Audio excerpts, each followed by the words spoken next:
Thĩinĩ wa nyũmba ĩno ĩrĩa kwa ihinda rĩa mĩeri 5 ĩkoretwo ĩrĩ kĩgucĩrĩrio kũrĩ Akenya kumana na mũtuthũko wa mũrimũ wa COVID-19 kũringana na Minista wa ũgima wa mwĩrĩ mwena ũmwe ũkĩgeria gwetha njĩra cia kũrigĩrĩria bũrũri gũthinĩkanio nĩ mũrimũ ũyũ, mwena ũrĩa ũngĩ ũkoretwo ihenya-inĩ rĩa gwĩtongia na kĩgĩna gĩa COVID-19.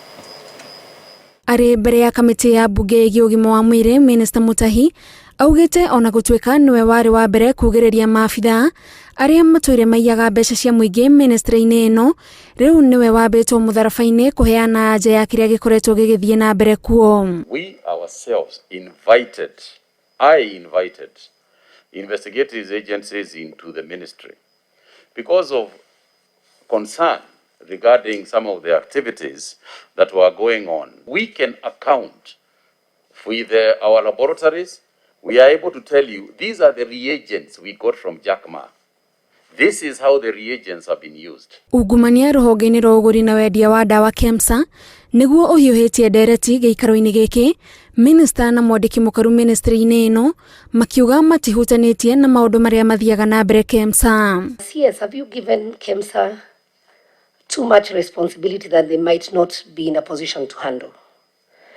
A lot of money has gone to KEMSA and a lot of responsibility. Does the ministry have a financial accountability framework which is linked to output and outcome, so that when you give money to KEMSA, you expect what that money should do?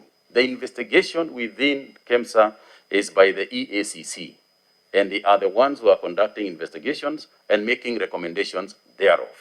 And that is in accordance with our laws. Ministry ya ũgima wa mwĩrĩ yugĩte ndĩrĩ na ũigĩrĩrĩki o wothe wa kũrũmĩrĩra ũrĩa kĩgĩna gĩa ciringi birioni 1.5 cia kũgũra indo cia gũthima mũrimũ wa COVID-19 na ciringi milioni 300 cia kũgũra mask, gĩkĩ makiuga nĩ kĩũria mũthũrimo wa mathabu ma mũingĩ agĩrĩirwo nĩ gũcokia. And these funds, as soon as they came to the ministry, were immediately transferred to KEMSA as the procuring agent. And so far, Chair and Honorable Members, we have raised several requisitions to the agency to procure the items. The Ministry of Health does not micromanage institutions. Let us also be clear. We don't micromanage. We don't micromanage the board. We don't micromanage MOI. We don't micromanage Kenyatta National Hospital. Otherwise, it would be impossible.